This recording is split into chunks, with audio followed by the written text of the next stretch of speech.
Morning student, आइए आज हम क्लास 5th का चैप्टर नंबर 2 का पार्ट नंबर 4 स्टार्ट करते हैं। थर्ड पार्ट हम पढ़ चुके हैं और उसमें क्या क्या दिया गया था वो हम समझ चुके हैं। आइए स्टार्ट करते हैं पार्ट नंबर 4। ज्वालामुखी से सदैव लावा नहीं निकलता, पुराने होकर ज्वालामुखी सो भी जाते हैं।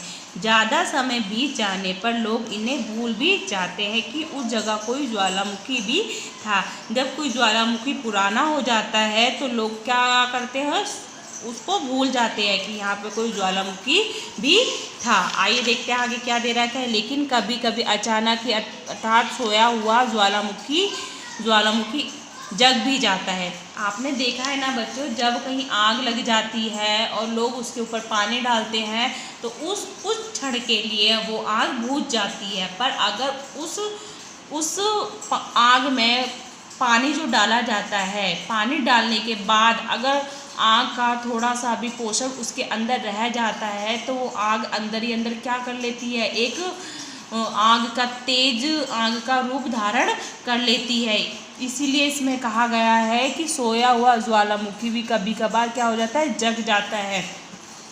उसके मुंह से भाप, धूल, मलबा और लावा निकलने लगता है। जब सोया हुआ ज्वालामुखी एकदम से जाग जाता है तो उसके मुंह से क्या निकलने लग जाती है, भाप निकलने लग जाती है, धूल निकलती है, मलबा निकलता है, लावा निकलने लग जाता है। कुछ ही समय पहले ईरान, रूस और जापान और फिलीपींस द्वीपीय समूह में इस तरह के भयंकर भूकंप आए थे जिनमें ज्वालामुखी पर्वत फटे थे। ये कुछ यहाँ पे कुछ जगहों के देशों के नाम दिए गए हैं कि जहाँ पर ये ज्वालामुखी आया था और उनने क्या करा था, उन्होंने बड़े बड़े पर्वत भी फाड़ दिए थे, वहाँ पे पर्वत भी फट गए थे।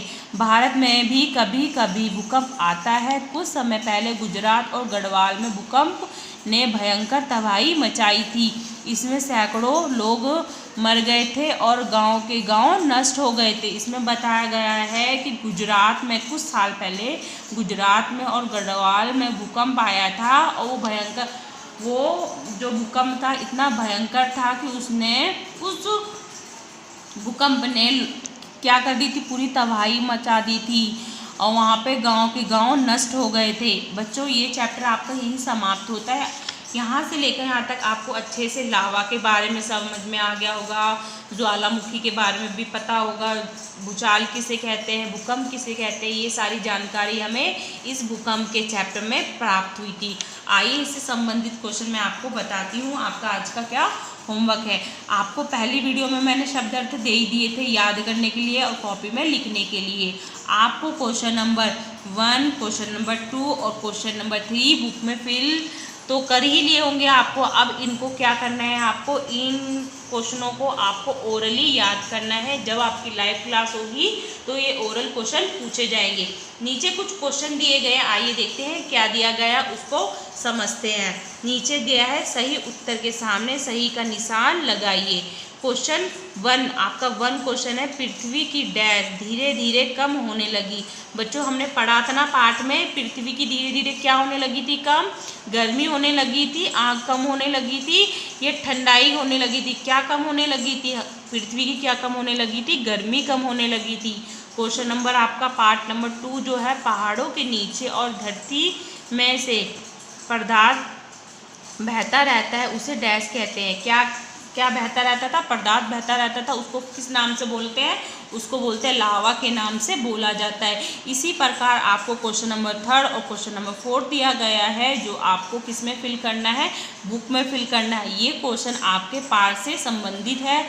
तो आपको जब नहीं आए कोई क्वेश्चन है, किसी का आंसर समझ में नहीं आए तो आप इस पार्ट को दोबारा पढ़कर इसमें चिन्ह मतलब कि निशान लगा सकते हो कि इसका आंसर कौन सा है। इसी प्रकार नीचे आपको एक क्वेश्चन दिया गया है।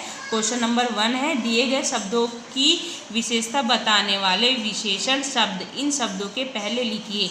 आपको क्या लिखना है, विशेषता बताने वाले शब्द कि क्या लिखना है, विशेषण इन शब्दों के आगे लिखने हैं। इसी प्रकार आपको पीछे क्वेश्चन दिया गया है, क्वेश्चन नंबर 2, दिए गए शब्दों के समानार्थी शब्द लिखिए। इसके एक समान वाले शब्दों का क्या करना है, आपको यहाँ पे लिखना है जिससे कि वो समान शब्द लगे। इसी प्रकार आपको नीचे क्वेश्चन दिया गया योग्यता विस्तार।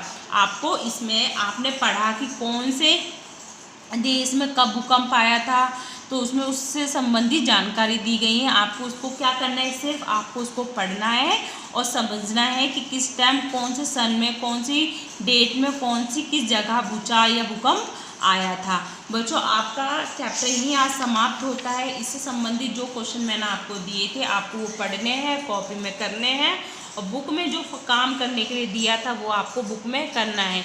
जब आपकी लाइव क्लास होगी तो वो काम सारा चेक किया जाएगा और उससे संबंधित सारे प्रश्न ओरल में पूछे जाएंगे। ये चैप्टर आपका यहीं समाप्त होता है और आगे का चैप्टर हम आगे वाली क्लास में पढ़ेंगे। इसलिए सभी बच्चों को जो कार्य दिया है वो सभी बच्चे अपना कार्य साफ सुथरा कॉपी व बुक में करें।